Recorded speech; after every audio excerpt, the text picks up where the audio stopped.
people who have loved someone or cared about someone who uses substances, when they hear things like this, sometimes they are looking forward to it. And as far as I know, there's not another kind of Christian-specific book like this in the market. So, yeah, I think that's why. Very different. And, of course, I don't mean to make light of it because your book addresses an extremely difficult problem, a crisis, even an epidemic. And I think that's true, that we have an epidemic in Canada, an opioid epidemic, a prescription drug epidemic. More than 44,000 Canadians have died, they tell me, due to the opioid use since 2016. And yet, the drug started out as a pain-killing salvation, welcomed by you and your colleagues. What went wrong? Yeah, I know. I think that there's definitely a complicity from medicine and from physicians in this. And I think also the current opioid crisis is not just those prescription medications anymore. It's actually contaminated supply of drugs. So the vast majority of people who are dying in the opioid crisis today are actually people who don't have an addiction, but might use a different drug recreationally or and it's contaminated with what we have now, which is illicit fentanyl or carfentanil. You know, drug abuse and drug addiction has ravaged our population in Canada. More and more organizations have been created to kind of fight for some kind of relief or maybe offer support to families. Are we on track in that regard, or are we missing a more important message about what's really going on in the drug trade? I think that we are both doing things that are helpful and we are still missing things. So I would say that what we're doing is we're focusing on people who use drugs, people who sell drugs as the problem. And I think I've been thinking about this for many, many years now in this field and through the lens of my own faith. And I actually think that what is needed is for all of us to kind of take a look inwards to see how are we contributing to a society where this is happening and it's okay. Because I think when we focus on people with substance use disorder, we kind of forget why they have a substance use disorder, and we kind of forget what our role in this is. And we lose some compassion in that. We kind of turn to, like enforcement and criminality and things that feel good to turn to because it feels like we're doing something. But the evidence kind of shows that the things that make a difference are when, as a society, we come together to bring people back into support. I'm glad you said that because I've regarded the problem and the issue for a long time as a societal thing. Now, I have not read your book, I confess that, but a copy is in fact in the mail to me as we speak. And I'm told that despite its horrendous central point, it reads like a novel, like a story from your perspective as a doctor in the battle. Is there more to this? Is there a personal connection in this book for you? I mean, beyond the professional perspective? Yeah, I think that for me, my profession and my faith are so intertwined. And I became a Christian through the Alliance Church, and so like that missions focus. And I think that as I grew in both my ways of understanding faith and my understanding of the medicine, these things came together more clearly and more importantly for me. And so hopefully my book will provide some of that thought that I've been putting through. And I think maybe the reason it reads more easily is I tell a lot of stories. So I try and kind of bring the reader into the world that I live in and why I think the way I do and what stories have impacted me, because I think I've learned a lot from my patients. So hopefully it's a good read. Well, I'm told it is, and I'm looking forward to it. I certainly am. And, I've talked to other authors over the years with other professionals as well. I've talked to survivors in the drug war, if you want to call it that, and they all agree that this is a symptom of a greater illness in society, a cultural illness in a world that I would describe as having ever-increasing hopelessness. And to that, you've mentioned the word Christian a couple of times. Do you sense this hopelessness, and do you agree that there's something more going on? I do think that our world has a lot of hard things in it, and it's easy to become hopeless. I also think that my book is a work of hope, because I definitely have hope. And even in the medicine, what we see is that substance use disorders are treatable, and there is hope for people.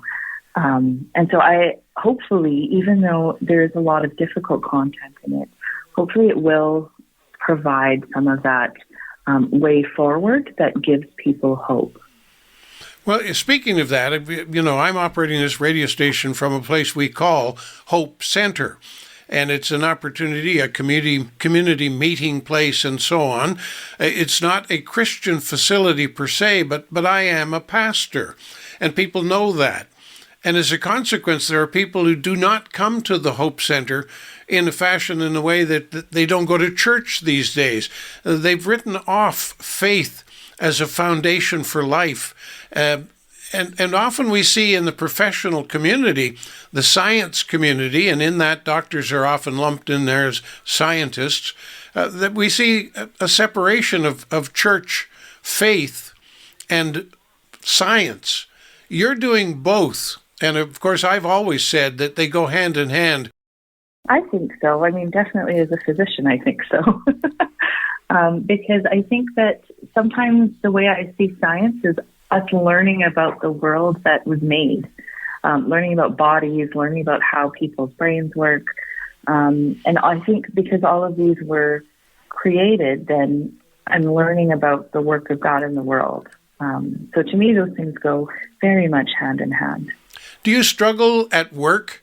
I know that, there once was a day you'd go into a hospital and there'd be a Bible on every book, on every bedstand, or at least in the drawer. They still have them at the nurse's station, but they can only give them out if they're asked for. And they can't mention faith unless they're asked to. Is that the case right across the country? Yeah, I think so. To me, that is not as problematic, because I think that the way that we, as Christians, love is the most important thing, and it through relationship and through invitation. That seems to be the way God works in the world. It's through relationship and invitation. So, to me, that's less problematic. I think what I have tried to focus on is sort of the complicity of Christians, myself included, in this, and to be like, well, how can we work towards solving this opioid crisis, and what are we doing that is maybe not what God has asked us to do? And certainly for me, as I ask those questions of myself, there's so much that I have learned about what I need to change in my own heart to help with this situation. And so that's kind of been more of my focus, is sort of internally, what can I do differently to live out what I believe. As you probably well know, when it comes to the social services, I'll use that kind of safety net catchphrase, but going back in time, it was the church that invented the hospital. It was the church that invented school. It was the church that invented caring for children. It was the church that started all of these things that over time eventually became the responsibility of government, who summarily and over time kicked the church out of it. And now the mess is upon us all. And you've made mention of the fact that people of faith need to step up. We got kicked out. What do you think of that? Yeah, I think that it's a complicated issue. And for me, I guess because I'm not a deep theologian, I would focus more on the medicine part of it. And as a Christian, I can still be part of this world and part of the work that God is doing in the world. Because I think just by kicking the church out of a space, doesn't mean that that space becomes God-forsaken. In fact, I think I personally thought that when people were using drugs, that was a God-forsaken space. And so entering into those spaces where I was like, oh, someone's using drugs, like this is totally new to me. I've never used drugs in my life, so I don't really know what to do here. But then seeing and finding God in those spaces was, for me, so surprising to be like, just because I'm not there doesn't mean he's not there. And it's part of my role is to join him again. So that was really eye-opening for me. Well, the center point of Christian faith really was when Jesus said basically that when you see a need, fill it. You don't bother to kind of say, well, it's not my problem, let somebody else do it. If you see a need, fill it. And you could do it at a much higher level, of course, than we can because of your training, your gifting certainly, but also your medical training gives you an opportunity to help a lot more people perhaps than we can on the street. What do you suggest from your perspective that modern-day church, the shrinking, ever-decreasing membership of church, what do you think they should be doing today? I think that the shrinking and the decreasing is sometimes it's easy for us to be like, oh, people are turning away from God. And I wonder if we could change that narrative to be like, maybe people are turning away from church and maybe people are turning away from God, but what is my role in that? What could I be doing differently so that that didn't happen?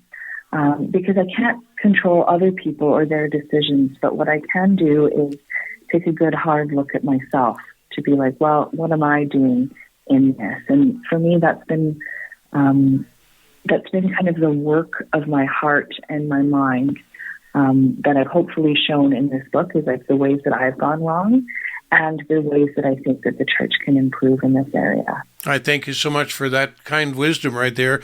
You know, we can easily use the current times as an excuse to quit or to give up. And in fact, instead of doing that, instead of giving up, we should get up and get going because there's fewer and fewer of us to do the task. We've got to get to work earlier, stay a little longer. Maybe that's a good way to look at it. Yeah, I think for everyone it's going to look different, and I don't know kind of for each person what God is calling them to, but what I can say is that it will be surprising. It will not be what we expect, and for me certainly it was very surprising the things that I learned and what the challenges that I think I faced. I always think I know what my path holds, and it's always different. So. I can't help but ask. I didn't want to, but I'm going to anyway.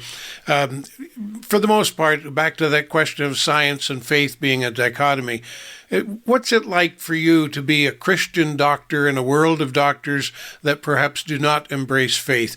Do you find in the doctor's lounge conversation, or is it something you just avoid? Well, initially it was something I avoided like the plague because I wanted to be liked. And I didn't know how to bring it up in a good way. So I didn't hide the fact that I was Christian by any means, but it was just not something that we talked about regularly. And then as I built relationships with my colleagues and made friendships at work, these things just come up naturally, like, what are you doing on Sunday?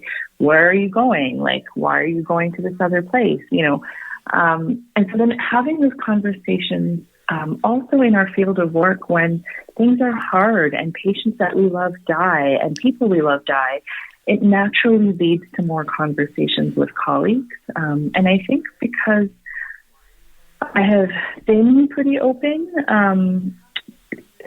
my colleagues know I'm a Christian. Actually, in fact, many of my colleagues helped proofread my book who are not Christian because they believed in the book and they felt that it was a good message, and they were surprised that a Christian they were surprised at that intersection of faith and the work that I do. So I found that as I became more brave through relationship, that it was actually a really positive thing. So I think most of my colleagues all know that I'm Christian, and it doesn't seem to faze them.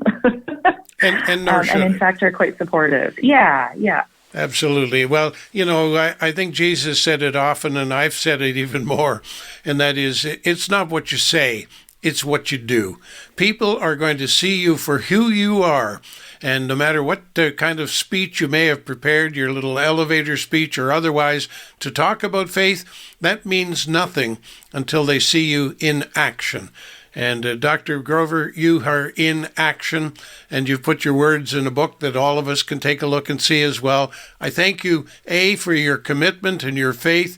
I thank you for your assistance to people addicted to drugs and other things that have destroyed their lives or has really upset family.